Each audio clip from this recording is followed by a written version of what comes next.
Halo, nama saya Sarah Marta Amelia, kelas 9C, nomor ujian 072. Hari ini saya akan membuat video ujian praktek Bahasa Indonesia dan Agama tentang membaca kitab suci dari Injil Lukas bab 15 ayat 11-32. Bacaan kitab suci diambil dari Injil Lukas bab 15 ayat 11-32. Perumpamaan tentang anak yang hilang. Yesus berkata lagi, ada seorang mempunyai 2 anak laki-laki. Kata yang bungsu kepada ayahnya, Bapa, berikanlah kepadaku bagian harta milik kita yang menjadi hakku. Lalu ayahnya membagi-bagikan harta kekayaan itu di antara mereka. Beberapa hari kemudian, anak bungsu itu menjual seluruh bagiannya itu lalu pergi ke negeri yang jauh. Di sana ia memboroskan harta miliknya itu dengan hidup berfoya-foya.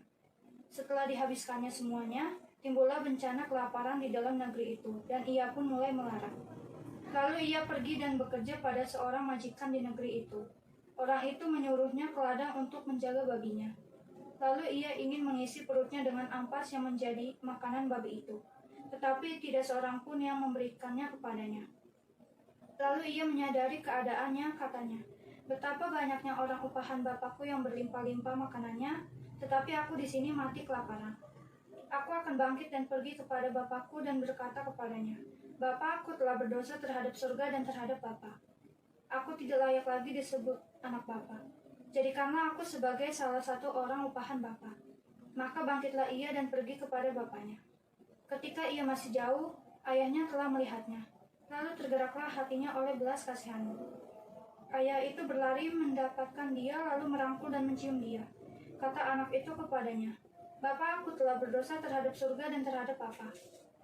Tetapi ayah itu berkata kepada hamba-hambanya, lekaslah bawa kemari jubah yang terbaik, pakaikanlah itu kepadanya dan kenakanlah cincin pada jarinya dan sepatu pada kakinya. Dan ambillah anak lembu tambun itu, sembelihlah dia dan marilah kita makan dan bersuka cita. Sebab anakku ini telah mati dan menjadi hidup kembali, ia telah hilang dan didapat kembali. Tetapi anaknya yang sulung berada di ladang dan ketika ia pulang dan dekat ke rumah, ia mendengar bunyi seruling dan nyanyian tari-tarian. Lalu ia memanggil salah seorang hamba dan bertanya kepadanya apa arti semuanya itu. Jawab hamba itu, adikmu telah kembali dan ayahmu telah menyembelih anak lembu tambun, karena ia mendapatnya kembali dengan sehat. Maka marahlah anak sulung itu dan ia tidak mau masuk. Lalu ayahnya keluar dan berbicara dengan dia. Tetapi ia menjawab ayahnya, katanya, telah bertahun-tahun aku melayani Bapa dan belum pernah aku melanggar perintah Bapa. Tetapi kepadaku belum pernah Bapa memberikan seekor anak kambing untuk bersuka cita dengan sahabat-sahabatku. Tetapi ia baru saja datang, anak Bapa yang telah memboroskan harta kekayaan Bapa bersama-sama dengan pelacur-pelacur, maka Bapa menyembelih anak lembu tambun itu untuk dia. Kata ayahnya kepadanya, anakku, engkau selalu bersama-sama dengan aku, dan segala kepunyaanku. Kita patut bersuka cita dan bergembira karena adikmu telah mati dan menjadi hidup kembali. Ia telah hilang dan didapat kembali. Demikianlah sabda Tuhan, terpujilah Kristus. Kisah Injil dari judul Kisah Anak yang Hilang, namun sebenarnya kisah ini tentang Bapa yang baik hati, murah hati, dan mengampuni.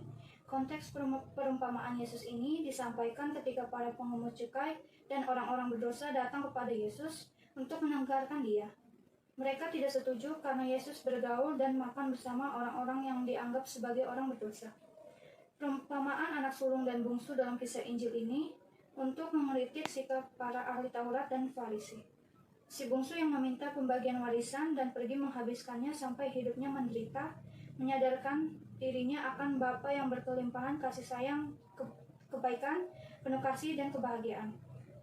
Ternyata menjauhkan diri dari Bapa sambil terus jatuh ke dalam gelapnya dosa membangkitkan kesadaran baru untuk kembali.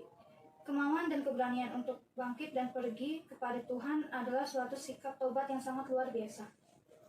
Tobat tidak hanya penyesalan, tetapi harus bangkit dan kembali. Kembali kepada Bapa, yaitu kembali memulai hidup baru dalam semangat yang baru juga. Kita dipanggil untuk hidup dalam pertobatan karena Allah adalah Bapa yang setia menunggu kita kembali untuk bertobat. Sudahkah kita mengakui kesalahan dan bertobat seperti si bungsu? Marilah berdoa. Ya Tuhan, kami bersyukur atas rahmat-Mu hingga hari ini.